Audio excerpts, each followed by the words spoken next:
Maya watched from her dormitory window as the three popular girls arrived at school. Each stepped out from different luxury cars, received warm embraces and forehead kisses from well-dressed men before climbing over the academy fence and heading straight to their hostel. The next day was Saturday, the day when all students visited the campus salon. But at St. Elizabeth's Academy, an unwritten rule existed. The three crown princesses always went first. They paid extra money to ensure stylists focused exclusively on their hair. Only after they finished could other girls enter. Maya came from a humble background. She attended this prestigious all-girls boarding school only because of the scholarship she received. She and her friend Tara were the only recipients of Headmistress Wilson's coveted academic scholarship. Their limited pocket money barely covered essentials, so they couldn't afford the luxury of professional styling. Instead, they braided each other's hair with simple patterns.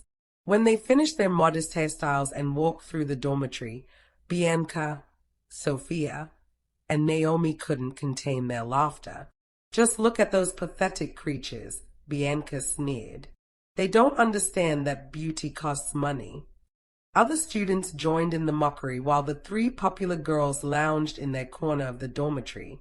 Their section stood out with designer bedding, fresh flowers, and an array of snacks including gourmet popcorn and smoothies. As Maya and Tara walked past, Tara accidentally stumbled, spilling one of the smoothies.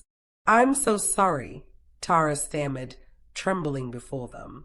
"You poor thing," Naomi taunted.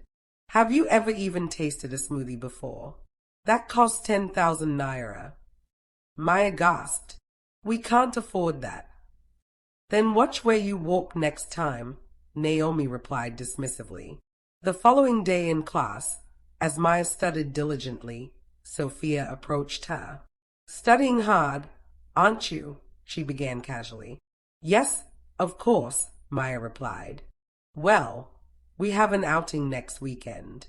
If you join us, we'll accept you as one of us.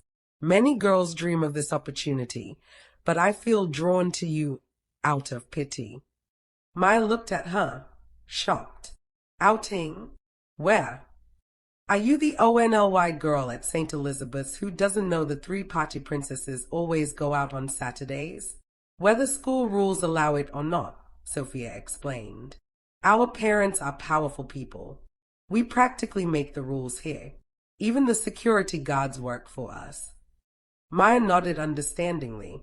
She had always admired these gorgeous girls with their wealthy backgrounds. "Okay," she replied, her voice slightly trembling. That night, Sophia sent another student with grilled fish and a smoothie to Maya's corner. Maya ate happily, thinking, so this is what these girls enjoy every day. The following Saturday was Maya's first outing with the group. As she prepared, Tara confronted her. "Maya, you're getting your hair done at the salon now." "Yes," Maya replied firmly. "I thought we agreed to do each other's hair." "That was before. Things have changed, including our previous arrangement. Don't you think becoming friends with those girls is dangerous? It could lead to trouble," Tara warned. "Trouble?" Maya scoffed. "They've been at this school longer than us and never gotten into trouble. They're above the rules here. If I join them, I'll be above the rules too." Tara was left alone as no one would help with her hair anymore. Meanwhile, Maya began getting styled alongside the three-party princesses. For the first time since arriving at St. Elizabeth's, Maya felt like she belonged. The popular girls taught her how to walk gracefully, speak smoothly, and use body language effectively. "You must master these skills before clubbing with us," Sophia instructed. "The impression you give men determines how many gifts and how much money they'll give you." Saturday night arrived. The four girls gathered near the shortest section of the school fence, climbed over, and waited outside. Sophia made a phone call, and soon a flashy car pulled up.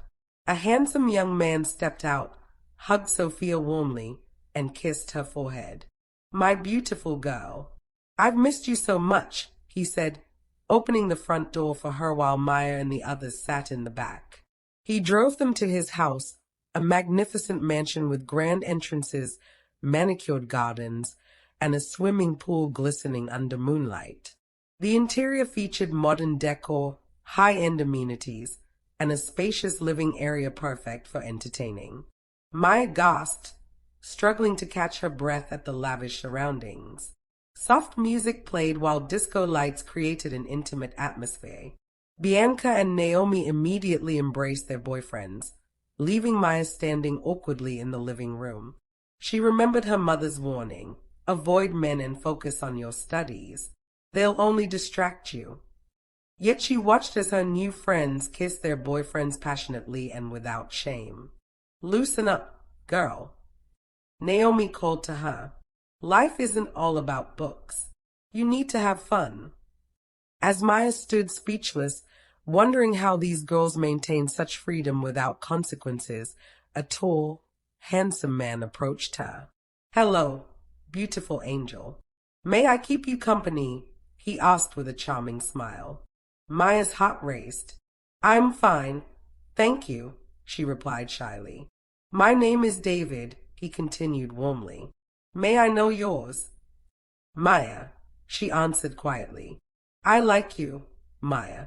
You're stunning, like an angel, David complimented. Soon the other girls arrived with glasses of whiskey. Hey Maya, hope you're catching on. Why haven't you taken your drink? You need to learn to be a big girl now. Before leaving that night, each girl received generous gifts from their boyfriends, clothes, money, and gadgets. They climbed back over the school fence and returned to their hostel. David gave Maya a new smartphone.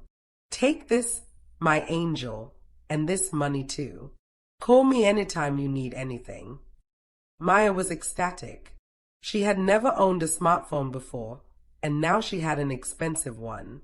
She had truly become one of the happening girls of St. Elizabeth's. While other students attended classes, the party princesses would use their devices to call their boyfriends. Maya started calling David daily. He would praise her, calling her sweet names. Maya was thrilled to finally belong. During their next outing, each girl disappeared into separate rooms with their boyfriends. When David attempted to touch Maya, she protested. I can't do this. My mother warned me against it. Then why are you here? David demanded angrily. Give me back the phone I gave you. He pushed her aside. When her friends returned, David complained to them, Bring me a girl who knows what's up. I don't need these innocent types wasting my time. Back at school, the girls confronted Maya. Look how you've missed your opportunity to be a big girl. Why are you so childish? Your mother said, don't we all have mothers? Is your mother here at school? But what if I get pregnant? Maya worried. That never happens, they assured her. And even if it did, we have pills that quickly solve that problem. Finally, Maya made up her mind. She wanted to be a big girl, especially since David had promised to marry her after graduation. She began seeing him regularly, and like her friends, started sleeping with him during their Saturday outings. Soon it became routine for Maya to terminate pregnancies whenever they occurred. As months passed, she became completely distracted from her studies, dropping from top of her class to failing grades. She constantly felt weak and dizzy. After one weekend outing, Maya discovered she had missed her period for several weeks. She tested positive on a pregnancy test and took the abortion pill she usually used, expecting the pregnancy to terminate as before. To her shock, nothing happened. She took more pills, but still nothing changed. Maya panicked and told her friends, who couldn't help her. Why are your situations always different? They complained. We've always managed our situations discreetly since we started. You've only been doing this for 6 months, and now you want to cause trouble for all of us. After saying this, they began avoiding her completely. As her pregnancy progressed past 3 months, her stomach started showing. One Saturday night, Maya visited David alone. He had stopped answering her calls since learning about the pregnancy. When she arrived at what she thought was his house, an elegantly dressed woman opened the gate. "I'm looking for David," Maya said nervously. "Oh, he drove my husband out," replied Mrs. Elena. "Can I wait for him?" Maya asked. "And who are you?" Mrs. Elena questioned. "I'm his girlfriend." Mrs. Elena laughed and clapped her hands. "His girlfriend? Or one of his girlfriends?" Maya's heart raced faster. "Please, I can't leave. I'm pregnant with his child." "Pregnant? For a married man whose wife and children are in the village?" Mrs. Elena asked incredulously. "Young lady, listen carefully. David is our driver. We were away on vacation for 6 months, which is why he's been fooling around, claiming this is his house. Besides his wife and children in the village, you're the third girl who's come here claiming to be pregnant by him." Maya was devastated. She collapsed to the floor, sobbing uncontrollably. "Do you have a mother?" Mrs. Elena asked gently. "Yes," Maya whispered through tears. "If you know what's good for you, go back to your mother," Mrs. Elena advised. Maya felt trapped. Her mother's warnings haunted her, but she lacked enough money to travel home. Even if she could, how could she face her mother after ignoring all her advice? She decided to return to the hostel to figure out a solution. If school authorities discovered her pregnancy, they would expel her disgracefully. That night, she went to Sophia's corner, kneeling and begging for help to find an abortionist. Sophia initially refused, but eventually agreed after witnessing Maya's desperate pleas. The following Saturday night, they climbed over the school fence and visited an unqualified doctor who performed abortions using crude instruments. "Your pregnancy is 4 months along," the fraudulent doctor warned. "This procedure is extremely risky at this stage." After much pleading, he agreed to perform the abortion. By daybreak, the procedure was complete, and the girls headed back to their hostel. Just as they were about to enter through the hostel gate, Maya collapsed, bleeding profusely. Some students who witnessed this raised an alarm.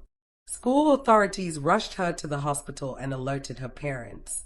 Despite multiple surgeries attempting to repair her damaged womb, it was too late. Maya died on the operating table, having lost too much blood. This story teaches young girls to be patient and focus on their education. Listen to parental advice and avoid negative influences that encourage you to disregard wisdom from your elders. If you make mistakes, don't hesitate to seek help from your parents. It's better they see you in a difficult moment than for you to seek dangerous solutions that could cost your life. If this story touched you, please give it a thumbs up, leave a comment, and subscribe to Tales by Raquel for more meaningful tales that guide and inspire.